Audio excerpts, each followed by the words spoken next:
Welcome back to the Yang Daily. First off, a quick reminder that with the Yang Gang's over 200,000 active members, we could save over 600,000 hours per day for phone banking if they were all listeners, and every minute counts. This is why I started the podcast, but I need your help spreading it. The faster, the better. And I'm having a heck of a time keeping these under 10 minutes, so let's get to it. We've got a new donation goal of $3 million to hit by the end of the month at midnight Eastern on January 31st. This is the last donation goal that will make a difference before voting starts in Iowa, and it's also the last push to show our fundraising in January. Let's knock it out of the park and show the world that Yang Gang always finishes strong. The Humanity Forward Fund is also taking another page out of Obama's playbook and starting house parties for humanity, where you can bring your friends who might not be Yang Gang yet, have a chill party, make connections, and get them informed. Link to sign up, as with everything discussed on the podcast, is in the description. We got some cause for celebration from Humanity for Yang today, who announced that since the start of January, Yang Gang have visited or called 542,000 Iowans and had 34,000 conversations with Iowans, marking an increase of 1,300% in volunteering activity there. That's a growth rate I can get behind, Yang Gang. Keep up the awesome work, and let's see how much higher we can push it before the end of the month. All right, I gotta admit that I'm an idiot and didn't notice there were a bunch more tabs to the weekly volunteer leaderboard, as there should be. So we're gonna run through the number one slot for each. In phone banking calls, Tommy R still holds the lead. In phone banking minutes, Tommy R also has the lead, although IWooZ is closing in on his heels.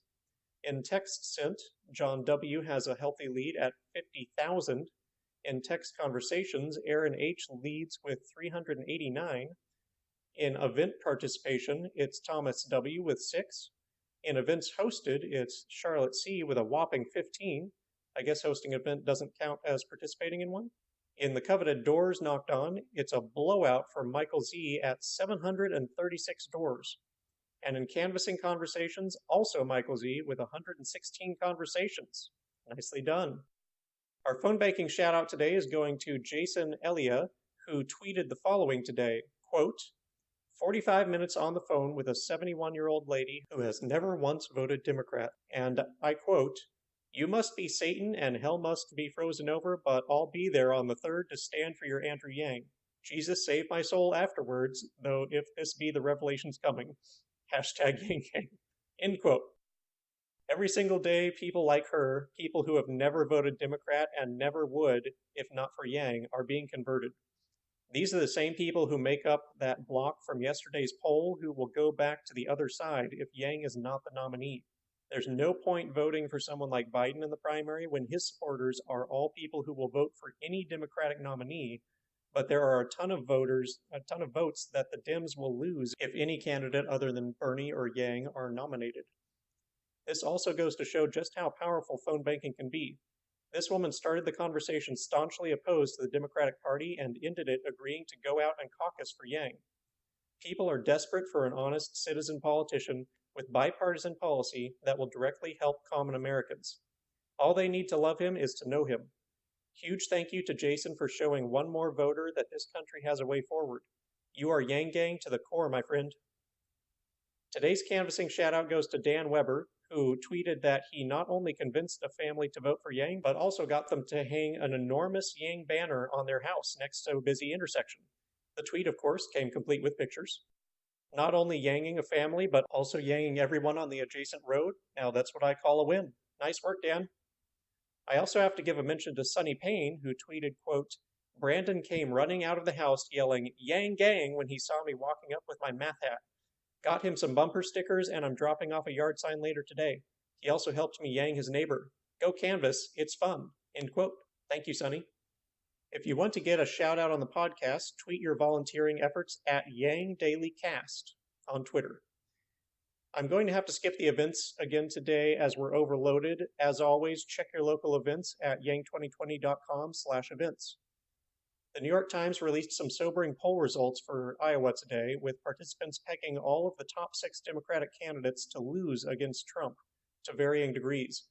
This being only, of course, due to them excluding Yang from the head-to-head poll in typical fashion, despite Yang consistently beating Trump in every head-to-head I have seen, and polling similarly to Bloomberg and Klobuchar, who were included.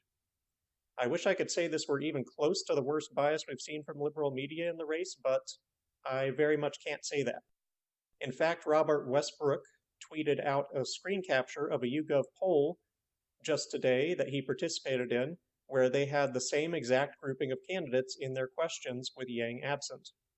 Just another way that voters are subtly manipulated into thinking the candidate they want isn't a viable choice, and they should really be looking into these other ones that the media and the pollsters and the DNC are propping up. I also wanted to quickly circle back around to yesterday's Emerson poll and mention that it reaffirmed the results of previous polls, showing that Yang has the most racially diverse following in the race, with 20.6% Latino, 21% Asian, 26.4% white, and 28% African American. His support among the Black community has been growing quite quickly in recent months. As much as Biden is touted as having the highest support among Blacks, that is only because his overall support is higher than Yang's, due to Biden being better known and among the candidates the media pushes viable. If Yang does well in Iowa, then we will likely see a huge chunk of African American voters swing to the candidate they actually prefer as they start to believe he can win, just as happened with Obama. Prolific teacher, blogger, and activist for the African American community, Zeli Imani, gave Yang a soft endorsement today, saying, "If you aren't taking Andrew Yang seriously, it's past time that you should. From your fingers to America's eyes, Zeli." Yang tweeted the following today, quote, "A family doctor in Iowa told me that when people get sick in his town, they lose their jobs and get kicked off their insurance. They often die before they become eligible for disability or other coverage. We have to disconnect healthcare coverage and jobs." End quote. Yang has explained many times how healthcare being tied to employment not only can leave people without coverage, but also suppresses people's ability to switch jobs, to start businesses, and means all sorts of businesses outside of the healthcare industry have to spend time and resources becoming experts on healthcare as well, plus dealing with the impossibility of providing plans that work for the business and for a diverse set of employees, all with different needs and desires for insurance. In short, it's an anchor on the economy at both ends, as well as a humanitarian disaster. This is just one of the reasons we should be moving toward Yang's universal health insurance plan, which would offer insurance as a right of citizenship with no buy-in. We are, however, still eagerly, and in my case impatiently, awaiting the details of his insurance plan, though I do so far prefer to Bernie's path of outlawing private insurance within 4 years. The Hill tweeted a clip of one of Yang's stump speeches today. Nothing new, but more coverage never hurts. Pat Reinard of the Iowa starting line wrote an article on Williamson boosting Yang in Iowa. It was generally more of the same, with Williamson explaining how Andrew represents the positive spirit we need as a party and as a country. But I particularly liked this line, quote, "I don't believe that people really want so much someone going to Washington to fight for them as they want someone who can go to Washington who can end the fighting." End quote.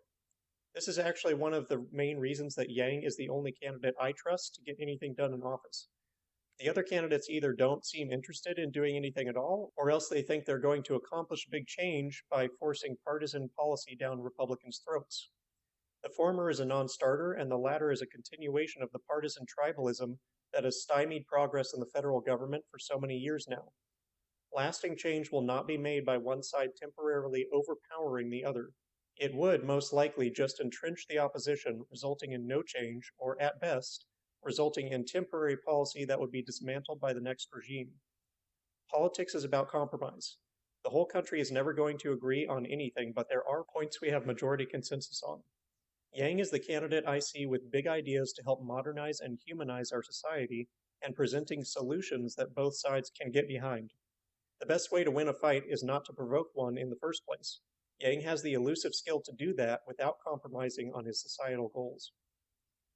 This is corroborated by a clip CBS tweeted today of Yang speaking to a crowd on how the DNC turned down an offer from Fox News to host a Democratic presidential debate.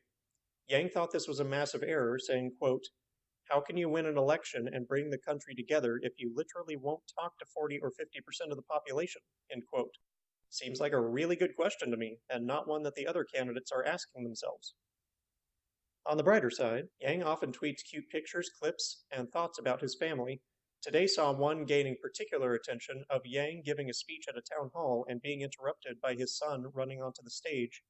while being chased by two women, presumably beleaguered caretakers, to give his dad a hug.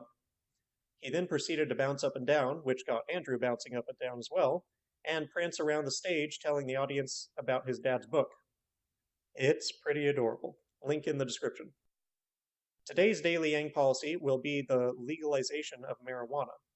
Yang would support the full legalization of marijuana at the federal level and remove it from the controlled substances list, expunge the federal convictions of all marijuana-related use or possessions offenses, and identify nonviolent drug offenders for probation and potential early release. The arguments for legalizing weed are essentially the same as those for ending prohibition. Making it illegal is just pushing it underground, making it more dangerous, fostering crime, costing us more money, and filling our prisons with minor offenders. In this case, it also tends to be used to perpetuate racial bias in the justice system. Also, marijuana and related products have many medicinal uses that are being blocked by current laws, often leaving treatment to much more dangerous drugs. Today's Yang Daily 10 task is in the continuing trend, phone banking. I particularly like the team's additional suggestion for today, which is to, in full view of the neighborhood and wearing full-on Yang gear, do jumping jacks while chanting UBI for at least 4 hours. There's nothing like getting fit and political at the same time. No pain, no Yang. Keep in mind that all you have to do when phone banking is ask a couple simple questions to collect data. Quick, simple, and easy. And if you're one of many international Yang Gang, you can still phone bank. Let's help our canvassers win this thing, Yang Gang. And that's our Yang News for today. Get started on the donation goal. Check out the house parties. Check your local events. Shoot me a tweet of your volunteering efforts. And get your name on these volunteer leaderboards. As always, please share this podcast so we can save people as much time as possible for volunteering. And don't forget to Yang daily.